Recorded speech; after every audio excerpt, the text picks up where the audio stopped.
Hello friends, வணக்கம். இன்றைக்கி நம்ம November 5, 2020 important Hindu news analysis and PAP என்னென்ன அப்படின்னு சொல்லிட்டு நம்ம இன்றைக்கி பார்க்கலாம். ஸோ இன்றைக்கி நாம் டெய்லி மெயின்ஸ் ஆன்சர் ரைட்டிங் நடந்துகிட்ருக்கு.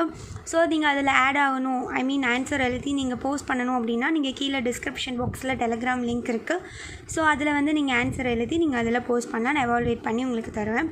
அது மட்டும் இல்லாமல் டெய்லி ஷெடியூல்ஸ் 2021 ஃபிலிம்ஸுக்கு டார்கெட் பண்ணணும்னு நினைக்கிறவங்களுக்கு ஷெடியூல்ஸ் டெய்லி ஷெடியூல்ஸ் கண்டினியூவாக போயிட்டுருக்கு. ஸோ அதிலே நீங்கள் ஜாயின் பண்ணணுன்னா டெலிகிராமில் ஆட் ஆகிக்கோங்க. ஸோ இதுக்கான பிடிஎஃப் அங்கே அவைலபிளாக இருக்கும். ஸோ ஃபர்ஸ்ட் நியூஸ் நம்ம இன்றைக்கி என்ன அப்படின்னு சொல்லிட்டு நம்ம இன்றைக்கி பார்க்கலாம். ஸோ ஃபர்ஸ்ட் எடுத்தோடனே நம்ம பிஏபியில் ரொம்ப இம்பார்ட்டண்டான நியூஸ் என்ன அப்படின்னு பார்க்கலாம்.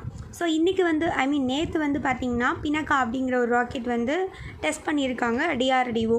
ஸோ டிஆர்டிஓ அப்படிங்கிறவங்க நிறைய மிசைல்ஸ் ராக்கெட்ஸ் எல்லாமே இந்த சமயத்தில் இண்டிஜினியஸாகவே பண்ணியிருக்காங்க. ஸோ நமக்கே நல்லா தெரியும், இந்த ஆத்ம நிர்பர் பாரத் அப்படிங்கிறத கொண்டு வந்ததுலேருந்து நம்ம நிறைய இண்டிஜினியஸாக பண்ணிகிட்ருக்கோம் அப்படிங்கிறதும் நமக்கு நல்லா தெரியும். ஸோ அதில் ஃபர்ஸ்ட்டு தான் டிஆர்டிஓ இதுக்கு முன்னாடி நிறைய பண்ணியிருக்காங்க. ஸோ இப்போ டிஆர்டிஓ நேற்று பண்ணியிருக்காங்க. ஸோ இண்டிஜினியஸாக டெஸ்ட் பண்ணியிருக்காங்க. ஸோ கரெக்டாக இருந்திருக்கு. ஸோ இது பார்த்திங்கன்னா எங்கே பண்ணியிருக்காங்க அப்படின்னா, இது சண்டிப்பூர் அப்படிங்கிற ஒரு இடத்துல கோஸ்ட் ஒடிசாவில் பண்ணியிருக்காங்க. ஸோ அங்கே தான் இந்த டெஸ்ட் நடந்திருக்கு.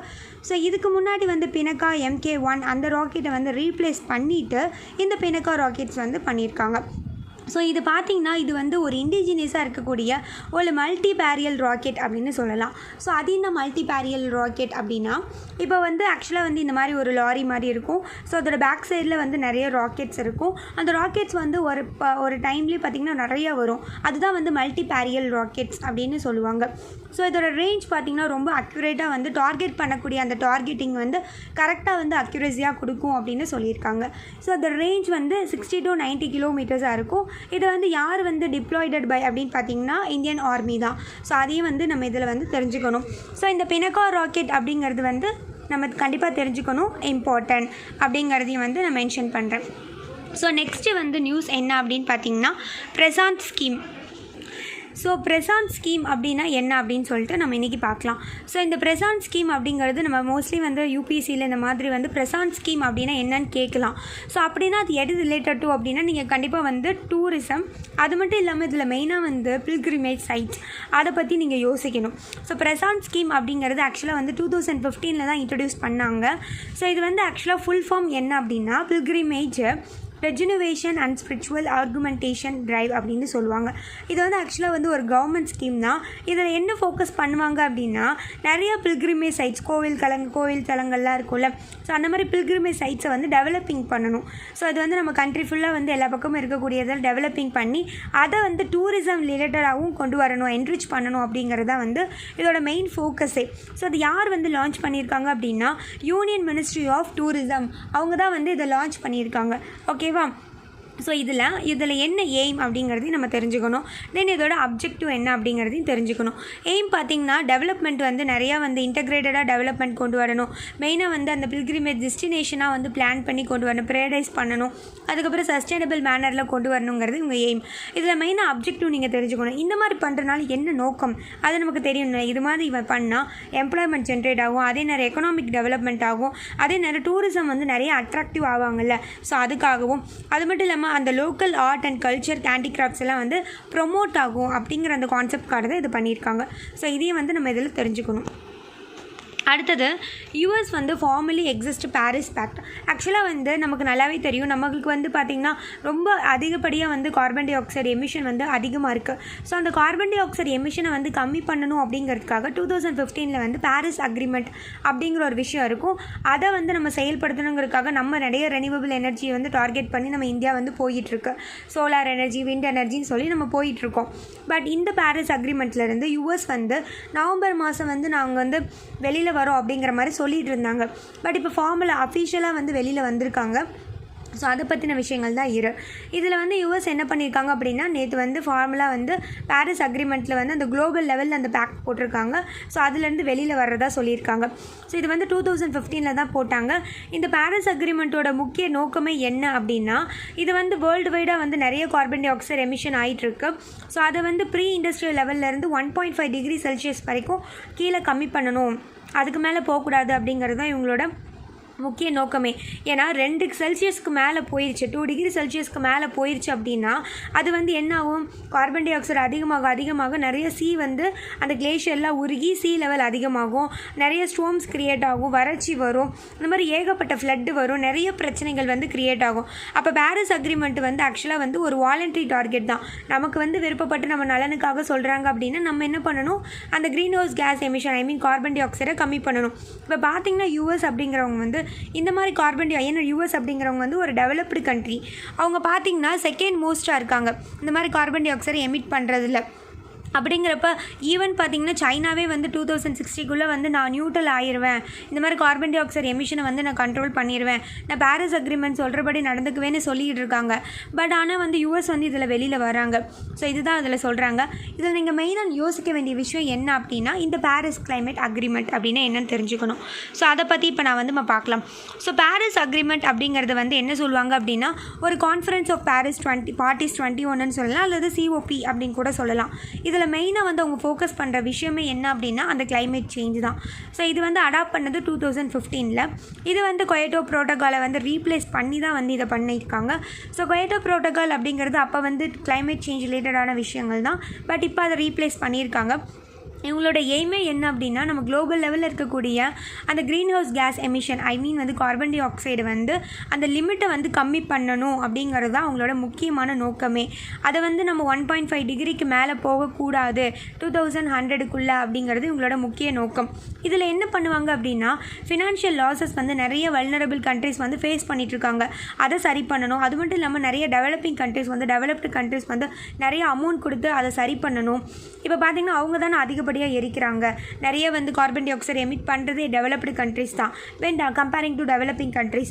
ஸோ அதனால் வந்து அவங்க தான் நிறைய ஃபாசில் ஃபியூல்ஸ்லாம் யூஸ் பண்ணி நிறையா பண்ணுறாங்க. அப்போ நமக்கு வந்து அவங்க சப்போர்ட் பண்ணணும்ல.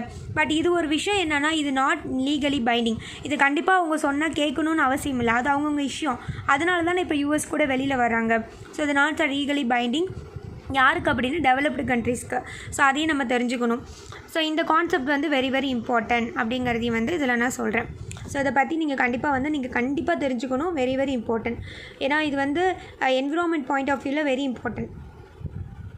ஸோ நெக்ஸ்ட் வந்து Supreme Court lays down guidelines for matrimonial cases. So இதில் என்ன அர்த்தம் அப்படின்னா, கணவரால் கைவிட்டப்பட்டவங்கள் இருப்பாங்களா, ஒய்ஃப்ஸ், அதுக்கப்புறம் சில்ட்ரன்ஸ், அவங்களோட குழந்தைகளுக்கு வந்து ஜீவாம்சம் வந்து கொடுப்பாங்க. ஸோ அதுதான் இதில் வந்து சுப்ரீம் கோர்ட் என்ன பண்ணியிருக்காங்கன்னா, சில கைட்லைன்ஸ் வந்து இதுக்கு கொடுத்துருக்காங்க. ஸோ இதை பற்றி நீங்கள் கண்டிப்பாக வந்து தெரிஞ்சுக்கணும். ஜஸ்ட் என்ன அப்படின்னு சொல்லிட்டு இதில் உள்ள செக்ஷன்ஸ் என்னன்னு தெரிஞ்சுக்கணும். ஸோ இதில் வந்து கண்டிப்பாக வந்து அந்த கணவர் என்ன பண்ணணும் அப்படின்னா, அவங்களோட மனைவி அல்லது அவங்க சன்னுக்கு வந்து மெயின்டெனன்ஸ்க்காக, அவங்க வாழ்கிறதுக்காக maintenance section 125 of the court of criminal ப்ரொசீஜரில் வந்து கொடுக்கணும் அப்படிங்கிற மாதிரி அர்த்தம். ஸோ ஜஸ்ட் இது என்னன்னு மட்டும் தெரிஞ்சுக்கோங்க. அஸ் அ யூபிஎஸ்சி ஆஸ்பிரண்ட்டாக நாட்டில் என்ன நடக்குது அப்படிங்கிறதுலாம் நீங்கள் தெரிஞ்சுக்கணும். ஸோ அதுக்காக தான் இது. அதுக்கப்புறம் இன்னொரு நியூஸ் என்ன அப்படின்னா, it is a public interest to set up courts to try law makers. So law makers அப்படிங்கிறது நம்ம லாலாம் மேக் பண்ணுறாங்களே, ஸோ அவங்க தான் வந்து லா மேக்கர்ஸ் அப்படின்னு சொல்லுவோம். ஸோ இதில் நீங்கள் என்ன தெரிஞ்சுக்க வேணும்னா, நம்ம இதுக்கு முன்னாடி 2 days before I think so இது வந்து என்ன சொல்லியிருப்பாங்க அப்படின்னா, நம்ம கொண்டு வர அந்த ஸ்பெஷல் கோர்ட் வந்து அஃபண்டர்ஸ் சென்ட்ரிக்காக இருக்கக்கூடாது, அஃபென்ஸ் பண்ணவங்களுக்காக இருக்கணும் அப்படின்னு சொல்லியிருப்பாங்க. ஸோ இதில் மெயினாக நீங்கள் தெரிஞ்சுக்க வேண்டிய விஷயமே இந்த பாயிண்ட் தான். ஸோ இந்த பாயிண்ட் தான் நீங்கள் ஃபோக்கஸ் பண்ணணும். ஸோ இந்த பாயிண்டில் என்ன சொல்கிறாங்க அப்படிங்கிறத நீங்கள் கண்டிப்பாக தெரிஞ்சுக்கணும். ஸோ இதில் என்ன சொல்கிறாங்கன்னா, எம்பியாக இருந்தாலும் சரி, இல்லை எம்எல்ஏவாக இருந்தாலும் சரி, யாரெல்லாம் வந்து பாக்ஸோ ஆக்ட்னா 18 வயசுக்கு கீழே உள்ள குழந்தைகளாக இருக்கணும், அவங்க வந்து செக்ஷுவலாக வந்து பாதிக்கப்பட்டிருந்தாங்க அப்படின்னா அவங்க மேலே இந்த பாக்ஸோ ஆக்ட் வந்து பாயும். ஸோ இது வந்து ஈவன் பார்த்திங்கன்னா இப்போ 2019 கூட அமெண்ட்மெண்ட் பண்ணியிருப்பாங்க. ஸோ இதில் வந்து அவங்க என்ன சொல்லியிருப்பாங்க, பாக்ஸோ ஆக்ட் கீழே வந்துட்டாங்க, அவங்க அந்த கேஸ் வந்து அவங்க மேலே வந்துருச்சு அப்படின்னா, எந்த ஒரு பர்சன் மேலே வந்துச்சுனாலும் அவங்களுக்கு ஈவன் பார்த்திங்கன்னா அவங்களுக்கு வந்து மரண தண்டனை அளவுக்கு வழங்குவாங்க அப்படிங்கிறதையும் நம்ம தெரிஞ்சுக்கணும். இது வந்து ரொம்ப இம்பார்ட்டன்ட். இந்த பாக்ஸோ ஆக்ட் அப்படிங்கிறது வந்து இந்த பாக்ஸோ ஆக்டில் பார்த்திங்கன்னா ஈவன் அந்த பாக்ஸோ ஆக்டில் இருந்தாலும் சரி, அந்த எம்எல்ஏ எம்பிஸ் அந்த பாக்ஸோ ஆக்டில் இருந்தாலும் சரி, அல்லது வந்து அவங்களுக்கு வந்து சில ஸ்பெஷல் ஆக்ட்ஸ் இருக்குது. லைக் பார்த்திங்கன்னா prevention of corruption act, narcotics drugs act, அந்த சில ஆக்ட்ஸ்லாம் இருக்குது. ஸோ இதில் இருந்திருந்தாலும் அவங்கள வந்து என்ன பண்ணணும் அப்படின்னா, ஸ்பெஷல் கோர்ட் அப்படிங்கிற ஒரு விஷயத்தை க்ரியேட் பண்ணணும். எதுக்கு கீழே அப்படின்னா, பாக்ஸோ ஆக்ட்டுக்கு கீழே க்ரியேட் பண்ணணும். ஸோ அவங்களுக்கு வந்து எக்ஸ்க்ளூசிவாக பார்த்திங்கன்னா ட்ரையல் பண்ணுவாங்க, இந்த மாதிரி வந்து எம்பிஎம்எல்ஏஸ்க்குன்னு. ஸோ அதில் வந்து கிடையாது, எந்த பாக்ஸோ அக்வென்ட்ஸ் நடந்துச்சோ அதில் தான் நீங்கள் பார்க்கணும் அப்படின்னு சொல்லியிருப்பாங்க. ஸோ இதில் நீங்கள் தெரிஞ்சுக்க வேண்டியது, நீங்கள் ஒரு விஷயத்தை பார்க்கணும். ஃபாஸ்ட் ட்ராக் கோர்ட்ஸ்னால் என்ன, ஸ்பெஷல் கோர்ட்னால் என்ன நீங்கள் யோசிக்கணும். ஃபாஸ்ட் ட்ராக் கோர்ட் அப்படின்னா நிறைய கேசஸ் பெண்டிங் இருந்துச்சுன்னா அதை சரி பண்ணுறதுக்காக கொண்டு வரது fast track court. Special courts அப்படிங்கிறது இந்த பாக்ஸோ ஆக்ட் கீழே வந்துச்சுன்னா அதை பார்க்குறது ஸ்பெஷல் கோர்ட்ஸ். ஸோ அதையும் நீங்கள் கன்ஃபியூஸ் பண்ணிக்கக்கூடாது. ஸோ அதுக்காக தான். ஸோ ரெண்டையும் தனியாக நோட்ஸ் மேக் பண்ணி வச்சுக்கோங்க. நெக்ஸ்ட்டு பார்த்தீங்கன்னா, the financial capacity of states is being weakened. So இப்போ ஸ்டேட்டோட கெப்பாசிட்டி வந்து ஃபினான்ஷியல் லெவலில் வீக் ஆகிருச்சு அப்படிங்கிற மாதிரி இந்த ஆத்தர் சொல்லியிருப்பார். ஏன்னா நமக்கே நல்லா தெரியும், ஸ்டேட்ஸுக்கு வந்து எங்கேருந்து காசு கிடைக்கும் அப்படின்னா, ஒன்று அவங்க டேக்ஸ் கலெக்ட் பண்ணணும், அப்படி இல்லை அப்படின்னா சென்டர் வந்து கொடுக்கணும். அப்படி தானே? ஸ்டேட்ஸ்னால் வந்து நோட்டெல்லாம் அச்சடிக்க முடியாது. ஸோ அந்த ஒரு கெப்பாசிட்டி அவங்களுக்கு கிடையாது. அப்போ ஸ்டேட்ஸோட கெப்பாசிட்டி வந்து இப்போ ஃபினான்ஷியலாக வந்து ரொம்ப வீக்காக இருக்குது அப்படிங்கிற மாதிரி சொல்கிறாங்க. ஸோ என்ன அப்படிங்கிற மாதிரி நம்ம இப்போ பார்க்கலாம். இப்போ நமக்கு நல்லாவே தெரியும், ஸ்டேட்ஸுக்கு பார்த்திங்கன்னா நிறைய இந்த தடவை பார்த்திங்கன்னா COVID-19 நிறையாவே வந்து அஃபெக்ட் ஆகிருப்பாங்க. ஈவன் அவங்களுக்கு வந்து ரிசோர்ஸஸ் வந்து எங்கே கிடைக்கும் அப்படின்னா சென்டர் தான் கொடுக்கணும். அன்ஃபார்ச்சுனேட்டாக என்ன ஆயிடுச்சு அப்படின்னா, ஃபினான்ஷியல் கெப்பாசிட்டினால வந்து ஸ்டேட்ஸ் வந்து ரொம்பவே வந்து வீக் ஆயிடுச்சு. இப்போ ஈவன் பார்த்திங்கன்னா ஜிஎஸ்டி பற்றி அவங்க மோஸ்ட்லி பேசியிருப்பாங்க. இப்போ ஜிஎஸ்டி அப்படிங்கிறது வந்து கூட்ஸ் அண்ட் சர்வீஸ் டேக்ஸ் அப்படின்னு சொல்லுவாங்க. இது வந்து 2017 வந்து கொண்டு வந்தாங்க. ஸோ அதுக்கு முன்னாடி பார்த்திங்கன்னா ஸ்டேட்ஸ் வந்து நிறைய டேக்ஸ் வந்து கலெக்ட் பண்ணிக்கிட்டு இருந்தாங்க. பட் இந்த ஜிஎஸ்டி கொண்டு வந்ததுக்கப்புறம் ஒன் நேஷன் ஒன் டேக்ஸ் அப்படிங்கிற மாதிரி ஆயிடுச்சு. ஏன்னா ஜிஎஸ்டி அப்படிங்கிறது வந்து ஒரு டெஸ்டினேஷன் பேஸ்டு டேக்ஸ். யாருக்கு அந்த பொருள் போகுதோ அவங்களுக்கு தான் லாஸ்ட்டாக போகுதோ அவங்களுக்கு தான் அந்த டேக்ஸ் பே பண்ணுவாங்க. உற்பத்தி பண்ணுற இடத்துல டேக்ஸ் கிடைக்காது. ஸோ அந்த மாதிரி ஒரு பிரச்சனை வந்துச்சு. அப்போ என்ன பண்ணாங்க அப்படின்னா, ஸ்டேட்ஸில் வந்து சென்டர்கிட்ட கேட்டாங்க, இந்த மாதிரி வந்து நாங்கள் வந்து இப்போ இதுக்கு முன்னாடிலாம் வந்து டேக்ஸ் கலெக்ட் பண்ணிக்கிட்டு இருந்தோம், இப்போ நீங்கள் வந்து ஜிஎஸ்டி கொண்டு வந்திருக்கீங்க, இதனால் எங்களுக்கு நஷ்டம் ஏற்படுமே, நாங்கள் என்ன செய்கிறது அப்படின்னு கேட்டப்ப சென்டர் என்ன சொன்னாங்க அப்படின்னா, நாங்கள் வந்து ஜிஎஸ்டி காம்பன்சேஷன் செஸ் அப்படின்னு ஒன்று போடுறோம். செஸ் அப்படின்னா டேக்ஸுக்கான ஒரு டேக்ஸுக்கு ஒரு டேக்ஸ்னு அர்த்தம். அதான் செஸ். அது வந்து எதுக்காக போட்டாங்களோ அதுக்கு மட்டும்தான் கலெக்ட் பண்ணி அதோட தேவைகள் முடிஞ்சோன்னே இந்த செஸ் முடிஞ்சிடும். அதுதான் செஸ்ன்னு சொல்லுவாங்க. இதுக்காக வந்து நாங்கள் ஜிஎஸ்டி காம்பன்சேஷன் செஸ் அப்படிங்கிற ஒரு விஷயத்தை வந்து நாங்கள் கொண்டு வரேன்னு சொல்லி சென்ட்ரல் கவர்மெண்ட் சொல்லியிருக்காங்க. சொன்னாங்க. அதுபடி வந்து அவங்க செஸ் வந்து போட்டாங்க. பட் இப்போ என்ன சொல்லிட்டாங்க அப்படின்னா, இதில் இன்னொரு விஷயமும் என்னென்னா, ஸ்டேட்ஸ்க்கு வந்து 14% கீழே க்ரோத் வந்துச்சு அப்படின்னா தான் கொடுப்பாங்க. எவ்வளோ லாஸ் ஆகிருக்கோ அதுக்கு மட்டும்தான் காம்பன்சேட் பண்ணுவாங்க. ஸோ இப்போ வந்து கொரோனா டைம்னால ஜிஎஸ்டி அந்தளவுக்கு கிடைக்கல அப்படின்னு சொல்லிட்டு அவங்க 2 ஆஃபர் கொடுத்தாங்க. இந்த மாதிரி வந்து நீங்கள் வந்து ஆர்பிஐ கிட்ட வந்து நீங்கள் 95,000 crores பக்கம் நீங்கள் வாங்கிக்கோங்க, அப்படி இல்லைனா ரீசனபிள் ஃபுல் அமௌண்ட் கூட நீங்கள் வாங்கிக்கலாம், ரீசனபிள் ரேட் இன்ட்ரெஸ்ட்டுக்கு நீங்கள் வாங்கிக்கலாம்னு சொல்லி சென்ட்ரல் கவர்மெண்ட் சொல்லியிருப்பாங்க. பட் இதுக்கு வந்து ஸ்டேட்ஸ் என்ன சொல்லியிருப்பாங்கன்னா, நீங்கள் இப்படி சொல்லலாமா, நாங்கள் உங்களை நம்பி தானே போட்டோம், நாங்கள் உங்களை நம்பி தானே ஜிஎஸ்டிக்கு ஒத்துக்கிட்டோம், பட் நீங்கள் எப்படி இதை நீங்கள் வந்து சொல்லலாம் அப்படின்னு சொல்லி ரொம்ப வந்து அப்போஸ் பண்ணியிருப்பாங்க. இப்போ நிறைய ஜிஎஸ்டி கவுன்சில் கொண்டு வந்து இப்போ வந்து என்ன சொல்லிட்டாங்க அப்படின்னா, சென்ட்ரல் கவர்மெண்ட்டே ஓகே, நாங்களே வந்து வெளியில் வந்து நாங்கள் கடன் வாங்கி உங்களுக்கு கொடுக்குறோம் அப்படிங்கிற மாதிரி சொல்லியிருப்பாங்க. ஏன் அந்த மாதிரி அவங்க சொன்னாங்க அப்படின்னா, ஆக்சுவலாக வந்து இப்போ வந்து நம்ம நிறையா வந்து கடன் வெளியில் வாங்கிட்டோன்னா வெளியில் வந்து நமக்குன்னு சொல்லிட்டு ஒரு ரேங்க் போடுவாங்க. அதில் நம்மளோட ரேங்க் வந்து ரொம்ப பெஸ்ட் ஆயிரும், ஜங்க் ஸ்டேட்டஸ் போயிடும். அந்த ஜங்க் ஸ்டேட்டஸ் நமக்கு வரக்கூடாதுங்கிற ஒரே காரணத்துக்காக தான் நம்மக்கிட்ட ஃபாரின் டைரக்ட் இன்வெஸ்ட்மெண்ட் வராமல் போயிடும் அப்படிங்கிறதுக்காக தான் சென்ட்ரல் கவர்மெண்ட் யோசிச்சுக்கிட்டே இருந்தாங்க. ஸோ இதுதான் பேக்ரவுண்டு. ஸோ இந்த பேக்ரவுண்ட் உங்களுக்கு புரிஞ்சிருச்சு அப்படின்னா இப்போ இது உங்களுக்கு நான் சொல்லும் போது உங்களுக்கு ரொம்ப தெளிவாக புரியும். ஸோ இது என்ன அப்படின்னா, இப்போ ஜிஎஸ்டி வந்து இப்போ வந்து அவங்களோட ரெவன்யூ பார்த்திங்கன்னா பாதிச்சிருச்சு. ஏன்னா அவங்களுக்கு வந்து இந்த ஜிஎஸ்டி கொண்டு வந்ததில் ஸ்டேட்டுக்கு வந்து நிறைய ரெவன்யூ பாதிச்சிருச்சு, நிறைய வந்து அவங்க ஃபேஸ் பண்ணிகிட்டு இருக்காங்க அப்படிங்கிறதையும் நமக்கு நல்லாவே தெரியும். ஈவன் பார்த்திங்கன்னா நிறைய ஷேர்ஸ் வந்து நிறைய ஃபினான்ஸ் கமிஷன் என்ன பண்ணியிருப்பாங்க அப்படின்னா, ஷேர்ஸ் எல்லாம் வந்து இந்த மாதிரி நீங்கள் இவ்வளோ ஷேர்ஸ் வந்து நீங்கள் வந்து ஸ்டேட்டுக்கு கொடுக்கணும் அப்படிங்கிற மாதிரிலாம் சொல்லியிருப்பாங்க, டிவிசபிள் போல்ஸ் எல்லாம் சொல்லியிருப்பாங்க. பட் அதெல்லாம் வந்து சென்ட்ரல் கவர்மெண்ட் ஸ்டேட்டுக்கு கொடுக்கறதே இல்லை அப்படின்னாங்க. இப்போ என்னென்னா டேக்ஸாக வந்து கலெக்ட் பண்ணாங்கன்னா அது கண்டிப்பாக சென்ட்ரல் கவர்மெண்ட் வந்து ஸ்டேட்டுக்கு கொடுக்கணும் டிவிசபிள் போல் அப்படிங்கிறது படி. அதில் வந்து செஸ் சார்ஜஸ்னால் கொடுக்க தேவையில்லை. பட் என்ன பண்ண ஆரம்பிச்சிட்டாங்க அப்படின்னா, நிறைய சென்ட்ரல் கவர்மெண்ட் என்ன பண்ணுறாங்கன்னா, நிறைய டேக்ஸை வந்து என்ன மாற்ற ஆரம்பிச்சிட்டாங்கன்னா செஸ்ஸாகவும் சர்ச்சார்ஜாகவும் போட ஆரம்பிச்சிட்டாங்க. அப்படி போட்டால் தானே ஸ்டேட்டுக்கு வந்து பிரித்து கொடுக்கணும்னு அவசியம் இருக்காது, அப்படி பண்ண ஆரம்பிச்சிட்டாங்க அப்படிங்கிற மாதிரி இந்த ஆத்தர் வந்து இதில் சொல்கிறாரு. ஸோ நிறைய பேர் வந்து ரெக்கமெண்ட் பண்ணியும் இவங்க அப்படி பண்ணுறதில்ல. ஈவன் பார்த்திங்கன்னா 2014-15 அண்ட் 2019-20 ஸ்டேட் கவர்மெண்ட்டுக்கு கிட்ட 7,97,549 crores பக்கம் அதை விட லெஸ்ஸாக தான் வந்து ஃபினான்ஸ் கமிஷன் சொன்னதை விட இவங்க வாங்கியிருக்காங்க அப்படிங்கிற மாதிரியும் வந்து இதில் சொல்லியிருப்பாங்க. ஸோ இதில் டிவிசபிள் போல் அப்படிங்கிறது என்ன அர்த்தம் அப்படின்னா, நிறைய வந்து செஸ்ஸு சர்ச்சார்ஜ் தான் வந்து நீங்கள் யூனியன் கவர்மெண்ட் வந்து கொண்டு வராங்க. இதில் வந்து எந்த விதமான ஷேருமே வந்து சென்ட்ரல் கவர்மெண்ட் ஸ்டேட்டுக்கு கொடுக்குறதே இல்லை. எல்லாமே வந்து அதிகப்படியாக வந்து செஸ்ஸும் சர்சார்ஜ் தான் வந்து கொண்டு வராங்க அப்படிங்கிற மாதிரி இதில் சொல்லியிருப்பாங்க. ஏன்னா செஸ்ஸும் சர்சார்ஜும் கொண்டு வந்தால் தானே கொடுக்க தேவையில்லை. இதை டேக்ஸ் அப்படின்னா சென்ட்ரல் கவர்மெண்ட் ஸ்டேட்டுக்கு கொடுத்து தானே ஆகணும். அதை தான் வந்து இதில் அவங்க சொல்கிறாங்க. ஸோ இந்த மாதிரி பண்ணிக்கிட்டே இருக்காங்க. ஈவன் பார்த்திங்கன்னா இவங்களுக்கு நிறையாவே வந்து செஸ்ஸும் சர்சார்ஜ்னால நிறைய கிடச்சிருக்கு லாபம் அப்படிங்கிறாங்க. இதுக்கு வரை வந்து 2019-20 பார்த்திங்கன்னா செஸ்ஸும் சர்சார்ஜில் மட்டுமே யூனியன் கவர்மெண்ட் வந்து 3600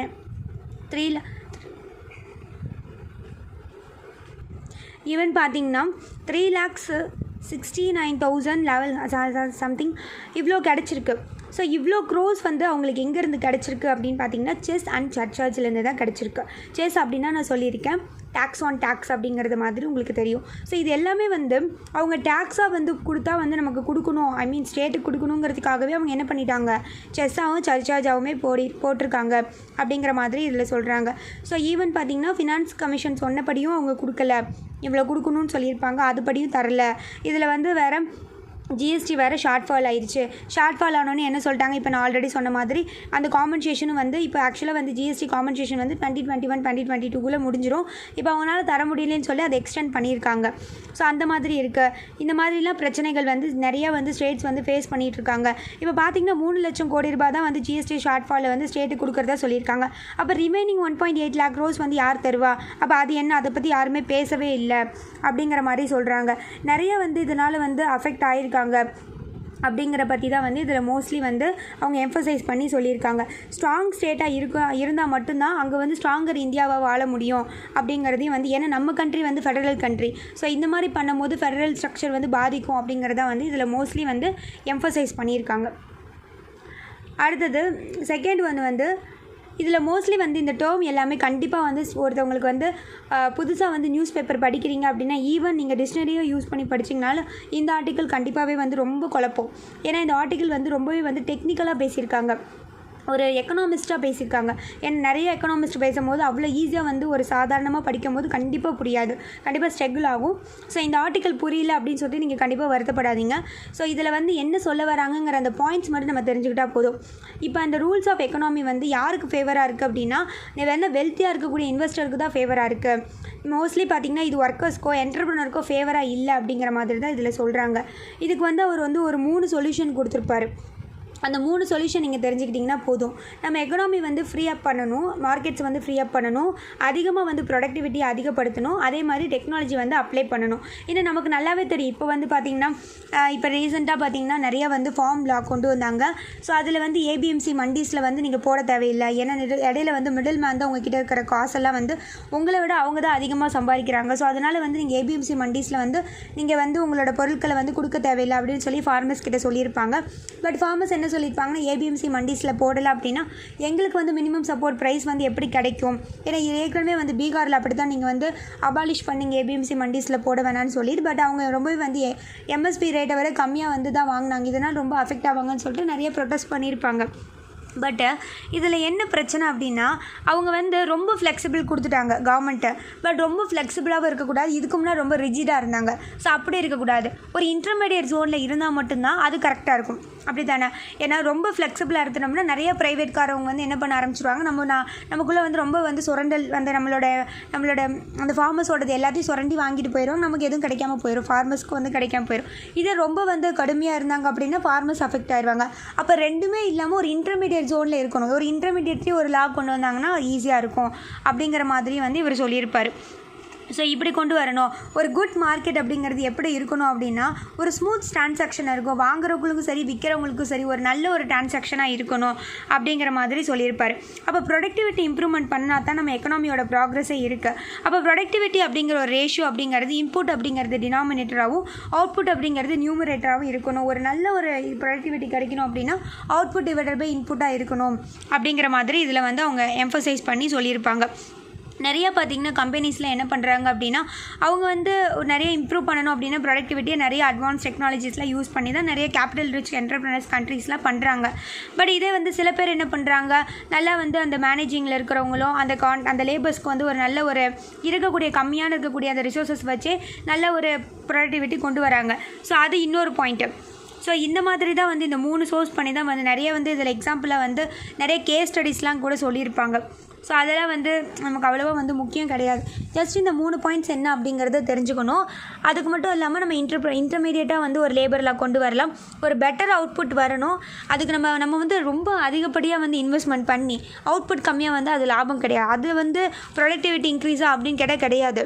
இதில் ப்ரொடக்டிவிட்டி இன்க்ரீஸ் அப்படின்னா ஒரு பெட்டர் அவுட்புட் இருக்கணும், அதிகப்படியான அவுட்புட் கிடைக்கணும், கம்மியான இன்புட் இருக்கணும். அப்போ தான் அது வந்து ஒரு சரியான வந்து ஹை ப்ரொடக்டிவிட்டி அப்படிங்கிற மாதிரி அர்த்தம். அப்படிங்கிற மாதிரி தான் வந்து இதில் அவர் எம்ஃபசைஸ் பண்ணி சொல்லியிருப்பார். ஸோ ஜஸ்ட் இது என்னன்னு மட்டும் தெரிஞ்சுக்கிட்டிங்கன்னா போதும். ஸோ செகண்ட் அடுத்த கொஷின்ஸ் பார்த்தீங்கன்னா இன்றைக்கி வந்து நான் உங்களுக்கு பாரிஸ் அக்ரிமெண்ட் பற்றி தான் கொஷினாக. ஸோ இது வந்து 150 வேர்ட்ஸ். நீங்கள் என்ன பண்ணணும் அப்படின்னா 2 சைடு வந்து நீங்கள் எழுதணும். ஸோ வந்து நீங்கள் இன்ட்ரோடக்ஷன் அப்படின்னு ஹெட்டிங் போடாதீங்க, கன்க்ளூஷன் அப்படின்னு ஹெட்டிங் போடாதீங்க. ஏன்னா நம்ம வந்து ஸ்கூல் காலேஜில் படிக்கிறோம். ஸோ இது வந்து ஒரு யூபிஎஸ்சி எழுத போகிறீங்க அப்படிங்கிறப்ப நீங்கள் கொடுத்துருக்கிறது இன்ட்ரோடக்ஷன் அப்படிங்கிறது உங்களுக்கு புரியணும். நீங்கள் இன்ட்ரோடக்ஷனுக்கு ஹெட்டிங் போட்டால் தான் புரியும் அப்படி கிடையாது. இன்ட்ரோடக்ஷன் நீங்கள் ஹெட்டிங் போடக்கூடாது, கன்க்ளூஷன் நீங்கள் ஹெட்டிங் போடக்கூடாது. இன்ட்ரோடக்ஷன் நீங்கள் பாயிண்ட்டாக எழுதக்கூடாது, கன்க்ளூஷன் நீங்கள் பாயிண்ட்டாக எழுதக்கூடாது. இப்போ பார்த்தீங்கன்னா எக்ஸாம்பிளுக்கு நான் சொல்கிறேன். இப்போ ஃபார் எக்ஸாம்பிள் இப்போ நீங்கள் இதுதான் இன்ட்ரோடக்ஷன் அப்படின்னு எழுதி முடிச்சிட்டிங்க. இந்த பாயிண்ட் இங்கேருந்து நீங்கள் இன்ட்ரோடக்ஷன் ஹெட்டிங் போடாமல் நீங்கள் எழுதியிருக்கீங்க ஒரு பேரா. ஃபார் எக்ஸாம்பிள் இப்போ பாரிஸ் அக்ரிமெண்ட்டு என்னன்னு சொல்லிட்டு நீங்கள் இங்கே எழுதிட்டீங்க அப்படின்னா அடுத்து நீங்கள் எழுதக்கூடிய அந்த பாடி எப்படின்னா இப்படி இங்கேருந்து பாயிண்ட் ஆரம்பிக்கணும்.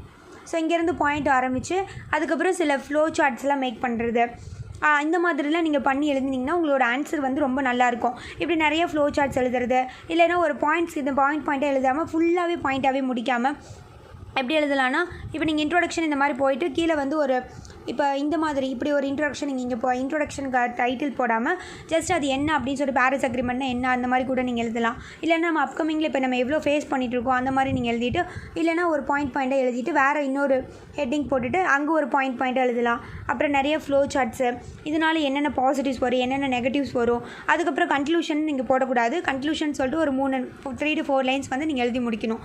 ஸோ நீங்கள் வந்து என்னோடய மெயின்ஸ் ஆன்சர் ரைட்டிங் வந்து எப்படி எழுதணும் அப்படிங்கிற மாதிரி ஒரு வீடியோஸ் போட்டிருக்கேன். ஸோ அதை நீங்கள் பார்க்கல அப்படின்னா ஒரு கிளான்ஸ் நீங்கள் அதை பார்த்துட்டு கூட நீங்கள் இதை எழுதுங்க. ஏன்னா உங்களுக்கு ஒரு ஐடியா கிடைக்கும்ல. ஸோ அதுக்காக தான். ஸோ இது வந்து நீங்கள் என்ன பண்ணணும் அப்படின்னா 150 வேர்ட்ஸ் அப்படின்னா நீங்கள் 2 சைட்ஸ் நீங்கள் எழுதணும். இதில் என்ன கொடுத்துருக்காங்க அப்படின்னா while there is a ongoing efforts to reduce greenhouse gas emission. greenhouse gas emissionனா கார்பன் டை ஆக்சைடு. இதெல்லாம் வந்து நிறைய பேர் வந்து எஃபோர்ட் எடுத்து கம்மி பண்ணணும்னு நினைக்கிறாங்க. பட் இதனால் வந்து நம்ம restrict global warming to below 2 degrees Celsius or even below 1.5 degrees Celsius. இதுதான் வந்து நம்ம வந்து வேர்ல்டு வைடாக வந்து நம்ம கம்மி பண்ணணும்னு நினச்சிட்டு இருக்கோம். இதை பற்றி சொல்லுங்கள் அப்படிங்கிற மாதிரி கேட்குறாங்க. ஸோ இதை பற்றி நீங்கள் எழுதி நீங்கள் போஸ்ட் பண்ணுங்கள் டெலகிராம் குரூப்பில். நான் உங்களுக்கு வந்து பிடிஎஃப் ஃபார்மேட்டில் கொடுத்தீங்கன்னா நான் கரெக்ஷன் பண்ணி தருவேன். இதே நார்மலாக நீங்கள் ஃபோட்டோ எடுத்து அனுப்புனீங்க அப்படின்னா ஜஸ்ட் வந்து உங்களோட ஃபீட்பேக் என்ன அப்படிங்கிற பற்றி தான் நான் தர முடியும். ஸோ நீங்கள் பிடிஎஃபாக கொடுத்தீங்கன்னா வேணால் நான் கரெக்ஷன் பண்ணி தர முடியும். ஸோ அடுத்தது வந்து நீங்கள் இன்னும் யாரும் சப்ஸ்கிரைப் பண்ணலைன்னா சப்ஸ்கிரைப் பண்ணிக்கோங்க. தென் வந்து பெல் ஐக்கான் வந்து கிளிக் பண்ணிக்கோங்க. அப்போ தான் நான் போடுற வீடியோஸ் வந்து உங்களுக்கு உடனுக்குடன் வந்து சேரும். தென் வந்து நீங்கள் டெலகிராம் குரூப்பில் வந்து நீங்கள் ஆட் ஆகலை அப்படின்னா கீழே டிஸ்கிரிப்ஷன் பாக்ஸில் லிங்க் இருக்குது. ஸோ ஆட் ஆகிக்கோங்க. டெய்லி ஷெடியூல்ஸ் வந்து கண்டினியூவாக போயிட்டுருக்கு. ஸோ அது உங்களுக்கு தேவை அப்படின்னா அப்கமிங் 2021 பிலிம்ஸ்க்கு நீங்கள் அட்டன் பண்ணுறவங்களுக்காக தான் அந்த டெய்லி ஷெடியூல்ஸ். டெய்லி என்னென்ன படிக்கணும், எப்படி படிக்கணும், எவ்வளோ டைம்க்குள்ளே நீங்கள் படிக்கணும் அப்படிங்கிற மாதிரி ஷெடியூல்ஸ் இருக்கும். உங்களுக்கு தேவை அப்படின்னா நீங்கள் அதை ஆட் ஆகி ஃபாலோ பண்ணிக்கலாம். Thank you so much. Thank you for வாட்சிங்.